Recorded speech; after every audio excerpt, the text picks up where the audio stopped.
ওদিকে মা দোয়া করে দিছে, আল্লাহর দরবারে বলে দিছে, মাওলা রে আমি তো জানি এটা আমার রিয়েল বাইজিদ, কিন্তু আমি আমার দরওয়াজা ওপেন করলাম না, আমি তারে পাঠিয়ে দিলাম, সে একবারের জন্য বাধ্য হয় নাই। আল্লাহ গো তোমার দরবারে আমি আবদার জানাইলাম, তুমি আমার বাইজিদের জামানার শ্রেষ্ঠ একজন ওলি বানায় দিও। আল্লাহর দরবারে আবদার জানাই, আল্লাহ গো তুমি আমার বাইজিদের শ্রেষ্ঠ একজন আলেম বানায় দিও। বাইজিদ তো মাদ্রাসার মধ্যে পড়ে, ওনার ব্রেন তো বড্ড ধারালো। একটা পর্যায়ে মাদ্রাসার মধ্যে পড়াশোনা শেষ হয়ে গেল, আগামীকাল পাগড়ি দেওয়া হবে। পাগড়ি দেওয়ার আগে রাতের বেলা ওস্তাদ তো ঘুমের মধ্যে ঘুমায় গেছে। ঘুমের ঘরের মধ্যে আল্লাহ পাক রব্বুল আলামিন বাইজিদের ওস্তাদকে জানা দিচ্ছে, কালকে বাইজিদের মাথার মধ্যে পাগড়ি ঘুরাইবেন, বাইজিদের মাথার মধ্যে আপনি পাগড়ি দিবেন, সবাইকে আপনি দিতে পারেন একটা করে।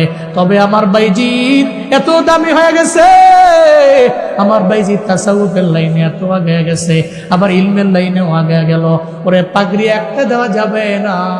এই বাইজিদের ওস্তাদ বাইজিদের পাগড়ি দিবেন দুইটা, একটা পাগড়ি হবে ইলমের পাগড়ি, আরেকটা পাগড়ি তাসাউফের লাইনের পাগড়ি। দুইটা পাগড়ি দিবেন, বাইজিদের মাথার মধ্যে একটা পাগড়ি ঘুরে হাতের মধ্যে দিবেন, বলে দিবেন মায়ের দরবারে চলে যাইতে, মারে যে বলতে মা পাগড়ি আমি পেয়ে গেছি, একটা না বরং দিয়া দিছে আমার দুইটা। পরের দিন বাইজিদের পাগড়ি দিয়া দেওয়া হলো, একটা মাথার মধ্যে ঘুরাইলো আর একটা হাতের মধ্যে দিয়ে দিচ্ছে। বাইজিদ তো দৌড়ে চলে গেছে, দরওয়াজার সামনে গিয়া দাঁড়াইয়া এবার ডাক দে মা, আমি বাইজিদ তো চলে আইছি, তবে আবার তোমার রিয়েল বাইজিদ আইছি, একটা দিনের জন্য আমি তোমার চেহারাটা দেখতে পারি নাই। দরওয়াজা ওপেন করে দিছে বাইজিদের মা। বাইজিদ রহমাতুল্লাহ আলাইহি যখন ভিতরে ঢুকলেন, তাকে দেখে মা তো বুড়ি হয়ে গেছে। আগে তো মা নওজোয়ান ছিল, এখন তো মা বুড়ি হয়ে গেছে। শুধু তাই না, আগে মা ঠিক মতো চোখে দেখতো, এখন তো বার্ধক্যজনিত কারণে মা তো আগের মতো আর চোখেও দেখে না, আবার মা আগের মতো কানে শুনে না। মার চেহারার দিকে তাকায় কয়, মা তুমি তো মুরব্বী হয়ে গেলা, আমি তোমার দরবারে আইছি, তোমার বাইজিদ তো একটা বারের জন্য আর তোমার দরবারে আসলো না, তোমার বাইজিদের একটু দেখো, তোমার বাইজিদ একটা না বরং দুইটা পাগড়ি নিয়ে আইছে, পরা যাবে কি মারহাবা। বাইজিদ রে কয়, বাইজিদ রে আমারে জায়নামাজ দাও। জায়নামাজটা সঙ্গে সঙ্গে বিছায়া দিলেন। বাইজিদ বোস্তামির মা জায়নামাজে চলে গেলেন, বাইজিদ বোস্তামিরের সামনে বসাইলেন।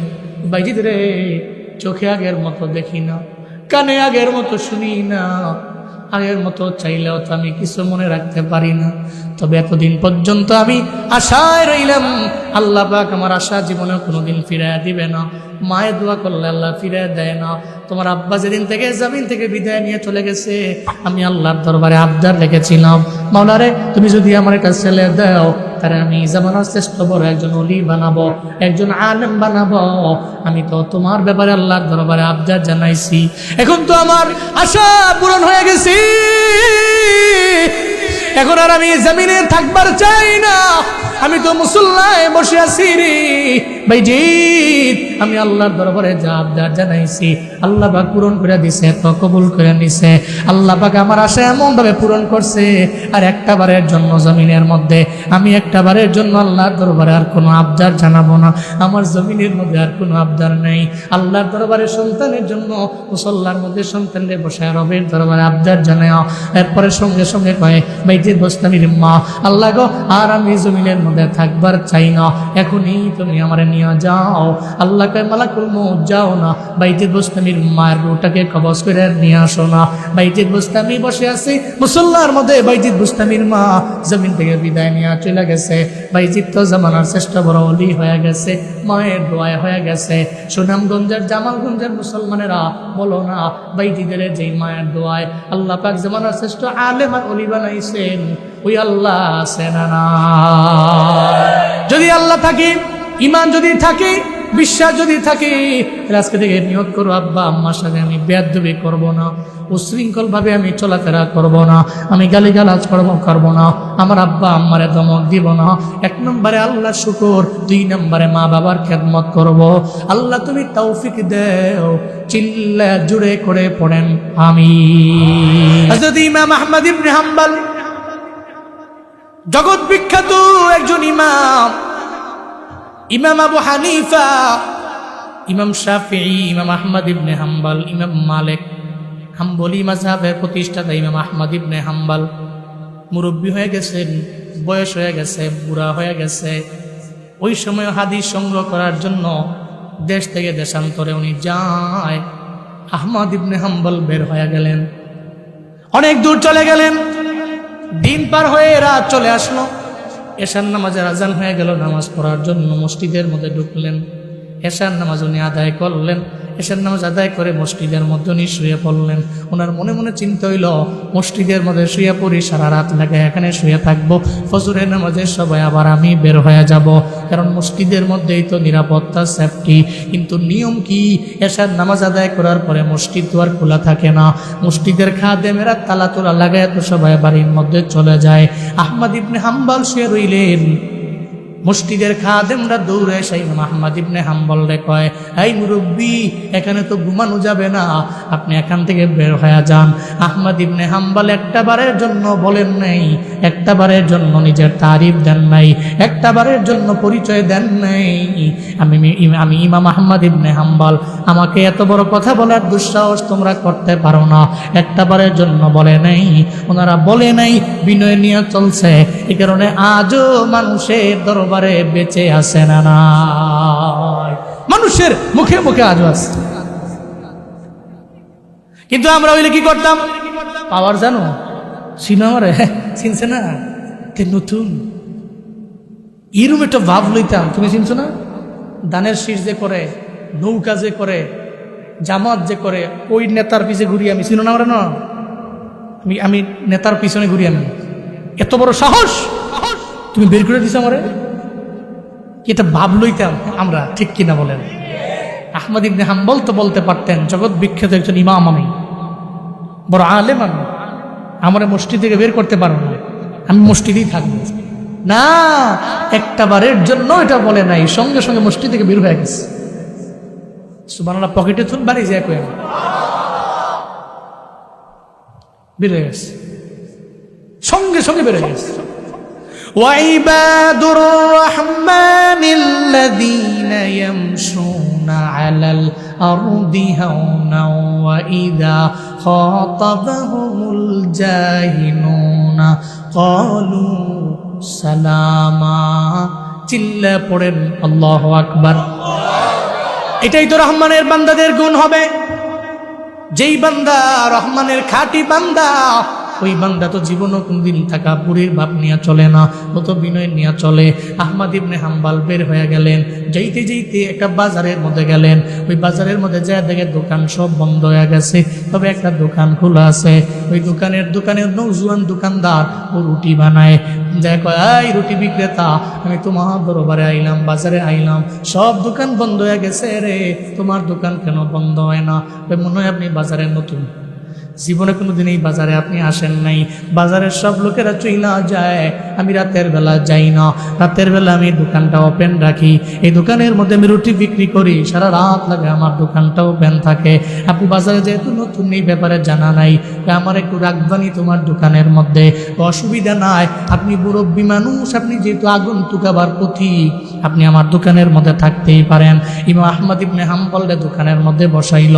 আহমদ ইবনে হাম্বল শুনতেছেন, ওই রুটি বিক্রেতা আর একটা কন্টিনিউ আমল দেখে আহমদ ইবনে হাম্বলের মাথায় নষ্ট হয়ে গেছে। ও তো রুটি যখন বানায় তখনও বলে আস্তাগফিরুল্লাহ, শুধু তাই না, আবার যখন ওই খামির বানায় তখনও পরে আস্তাগফিরুল্লাহ, আবার যখন রুটিটা খোলার মধ্যে দেয় তখনও পরে আস্তাগফিরুল্লাহ, ওই রুটি যখন কোনো মানুষের ধরো বা হাতের মধ্যে দেয় তখনও পরে আস্তাগফিরুল্লাহ, আবার যখন ওই রুটিটা বিক্রি করার পরে যে টাকাটা পায় ওই টাকাটা যখন হাতের মধ্যে নেয় তখনও আস্তাগফিরুল্লাহ, শুধু তাই না, ওই টাকাটা যখন তার ড্রয়ারের মধ্যে রাখে তখনও পরে। আহমদ ইবনে হাম্বল অবাক হয়ে গেলেন, কিরে নওজোয়ান, কি এমন আমল করতেছ? আমি তো পারি না, তুমি তো আস্তাগফিরুল্লাহর আমল করতেছ, আবার তুমি রুটি হাতের মধ্যে নাও, এটা পড়ো, সব সময় গেলে এটা পড়ো, এটা পড়ে তোমার কি ফায়দা হয়, কি উপকার হয়? আমি আপনারে চিনি না জানি না, তবে আমি আপনাকে বলি আস্তাগফিরুল্লাহর এই আমলের কারণে আমার জিন্দেগিতে আমি আল্লাহর দরবারে যত দোয়া করেছি আমার আল্লাহ ফিরে দেয় নাই। শুধু তাই না, আমার আল্লাহ মায়া করে আমার মুস্তাজাবুদ দাওয়া বানিয়ে দিয়েছেন। আমি আল্লাহর দরবারে যা বলেছি আমার আল্লাহ আমার জীবনের একটা দোয়াও খালি ফিরে দেয় নাই। চিল্লা পড়া যাবে কি সুবহানাল্লাহ। আমি আল্লাহর দরবারে যা বলেছি আল্লাহ তো ফিরে দেয় নাই। আমি রবের দরবারে যা বলেছি সব আল্লাহ কবুল করে নিছেন। আমার আস্তাগফিরুল্লাহ আমলের বদৌলতে আল্লাহ পাক কবুল করে নিছে। আগন্তুক মুসাফিরের জন্য আমি এটা পড়ি। শুধু তাই না, এখন খালি আমার জীবনে একটাই স্বপ্ন বাকি আছে। আমি আল্লাহর দরবারে আবদার জানাইলাম, আল্লাহ সব দোয়া কবুল করেছেন, তবে একটা দোয়া আমার কবুল করেন নাই। বলো ওই দোয়াটা কি? ওই দোয়াটা হইল, আমি আল্লাহর দরবারে আবদার জানাইছি, আল্লাহ গো এই এলাকার মধ্যে নাকি একজন ইমাম আছে, এই দেশের মধ্যে ইমাম আহমদ ইবনে হাম্বল, আমি তাহার দরবারে একবার যাব, আমি তার সঙ্গে মুলাকাত করব, আমি তার দরবার থেকে একটু দোয়া নিব। আল্লাহর দরবারে এই দোয়াটা করেছি, আল্লাহ আমার এই দোয়াটা কবুল করে নাই। আহমদ ইবনে হাম্বল কয়, আই নওজোয়ান, তোমার আস্তাগফিরুল্লাহ আমলের কারণে আল্লাহ তোমার দোয়া এমন ভাবে কবুল করে নিছে, আহমদ ইবনে হাম্বলের দরবারে তোমারে মাওলা নেয় নাই। তোমার ইস্তিগফারের আমলের বদৌলতে আল্লাহ আহমদ ইবনে হাম্বলের তোমার দোকানের মধ্যে আইনা দিছে। আমি সেই ইমাম আহমদ ইবনে হাম্বল। চিল্লা পড়া যাবে কি মারহাবা? আরো জোরে চিল্লা আল্লাহু আকবার। আমি তো সেই ইমাম। নওজোয়ান কয়, আমি তো আপনার সঙ্গে মুলাকাতের জন্য আমার জীবনে আমি আল্লাহর দরবারে বহুতবার আমি আল্লাহকে বলছি, কিন্তু মাওলার কি খেলা রে, আহমদ ইবনে হাম্বলের দরবারে আল্লাহ নওজোয়ারে নেন নাই, বরং তার দোকানের মধ্যে আনছে। শুধু তাই না, আহমদ ইবনে হাম্বল ওই দোকানের মধ্যে 1-2 ঘন্টা থাকবে এমন না, সারা রাত লাগাইয়া তার সামনে থাকবে, জনমের দেখা দেখে নিবে। ইস্তিগফারের আমলের কারণে আল্লাহ পাক বান্দার দোয়া এমন ভাবে কবুল কইরা নেয়, পড়া যাবে কি সুবহানাল্লাহ। তো 1 নম্বরে গুনাহ মাফ হয়ে যায়, 2 নম্বরে আপনি মুস্তাজাবুদ দাওয়া হয়ে যাবেন। আর যদি ওই ইস্তিগফারটা লাইলাতুল বারাতে হয় তো নূরুন আলা নূর, মানে সুবহানাল্লাহ। এজন্য কালকের 3 নম্বর আমল হবে রবের কাছে ইস্তিগফারের আমল। বেশি বেশি আল্লাহর দরবারে চিন্তা করে বলা, আল্লাহ আমি তো গুনাহ করছি, অন্যায় করছি, অপরাধ করছি, তুই মাফ করে দাও। এটা আল্লাহর দরবারে বলা। শুধু তাই না, আল্লাহ আমি মুস্তারজিকিন ফারজুকহু, এটা ঢুকে গেছে সালাতুল হাজাতে। আল্লাহ ডাকে, রিজিক চাও, তা আমার কাছে চাও তো আমি দিব। তবে সালাতুল হাজাতে সিজদায় গিয়া বলছেন না, আল্লাহ অভাব দূর করে দাও। তা আল্লাহ তো রাতের বেলা ডাকতেছে আপনারে, এই তো রিজিক দরকার, চা আমি দিব। তা আপনি চাইবেন তো আল্লাহ দিবেন ইনশাআল্লাহ।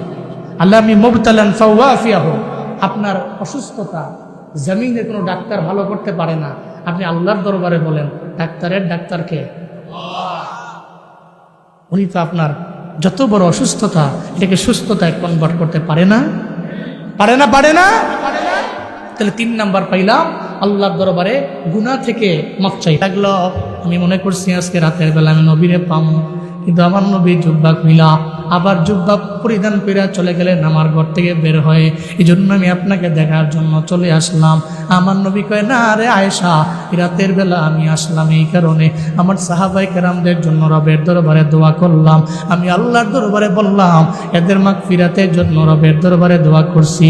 ও আয়েশা, তোমার জানা নাই এই রাত এত ভালো রাত, এই রাত এত মহিমান্বিত রাত, এই রাতের বেলা আল্লাহ পাক জমিনের মানুষগুলোরে এমন ভাবে মাফ কইরা দেয়। নবী বুঝাইতে যায়, কয় আয়েশা রে, আমার এলাকার মধ্যে বনু কালব নামক একটা গোত্র আছে, ওই গোত্রের লোকদের প্রত্যেকের কাছে বকরির পাল আছে। 1-2টা বকরি এমন না, হাজার হাজার বকরি এরা লালন পালন করে। ওই বকরির মধ্যে যতগুলো পশম আছে, যতগুলা পশম আছে, ওই পশম তো জীবনেও কোনোদিন কোনো মানুষ গণনা করে শেষ করতে পারবে না। ওই বকরিগুলোর মধ্যে যতগুলা পশম আছে, ওই পরিমাণ লোকদের, ওই পরিমাণ বান্দাগুলোরে লাইলাতুল বারাতে আমার আল্লাহ মাফ করে দিবে। ইয়া ইলাহি তো মেরা গফফার হ্যায়, ইয়া ইলাহি তো মেরা सत्तार है ऐ खुदाए मेरे सत्तारुल उयूब मेरे मौला मेरे गफ्फारुद्दुनूब। আম্মা জান আয়েশাকে নবী ডাক দিয়া বলে, আয়েশা এই রাতে আমি আল্লাহর দরবারে বলতেছি, কারণ এই রাত বড় দামি রাত, বড় মহিমান্বিত রাত, বড় দামি রাত। এই কারণে আমি একা একা আইলাম, সাহাবায়ে কেরামরে আমি আনি নেই, একা একা আমি জান্নাতুল বাকি বাসে আইলাম। প্রত্যেকের জন্য 4 নাম্বার আমল। এই ময়দানে বহু মানুষ আছে রে, যেই মানুষের মা নাই, বাবা নাই, মা বাবা হারাইয়া এরা বড় বেকুলের মতো হয়ে গেছে, পাগলের মতো হয়ে যায়। এই ময়দানে বহু মুরব্বী আছে, আব্বা আমার বয়ান শুনলে চোখ দিয়া গড়ায় গড়ায় পানি পড়ে। ঈদের দিনেও মুরব্বীটা কান্দে, রমজান মাসেও মুরব্বীটা কান্দে, লাইলাতুল বারাতেও কান্দে। দামি দামি যত অনুষ্ঠান আসে ওই সময় মায়ের কথা মনে পড়ে, আব্বার কথা মনে পড়ে যায়। চিন্তা করে নেয় যেই মা আমার গর্বের মধ্যে নিল, আজকে খুশির দিনে মায় থাকলে কি পরিমাণে মা আনন্দিত হয়ে যাইতো। বহু ধনী আমার সামনে এসা চোখের পানি ফেলায় কান্না করে, তো হুজুর একটা সময় আমি গরিব ছিলাম, আল্লাহ আমার ধনী বানাইছেন। একটা সময় আমি মায়ের দরবারে কোনো ফল নিয়ে যাইতে পারি নাই, আমি মারে খাওয়াইতে পারি নাই। আজকে আমার কপাল কত ভালো হয়ে গেছে, আমি ধনী হয়ে গেলাম। এখন চাইলেই মাকে বিভিন্ন ফ্রুট আইনে আমি খাওয়াইতে পারি, কিন্তু আমার কপাল এত পরিমাণে খারাপ, আমি চাইলেও তো মারে খাওয়াইতে পারি না, আমি চাইলেও তো আমার আব্বারে আমি খাওয়াইতে পারি না। আপনাদের প্রত্যেকের জন্য একটা আমল আছে, আপনি কালকে রাতের বেলা সবাইরে নিয়ে আনা ইনফেরাদি আপনার মায়ের কবরের পাশে যাবেন।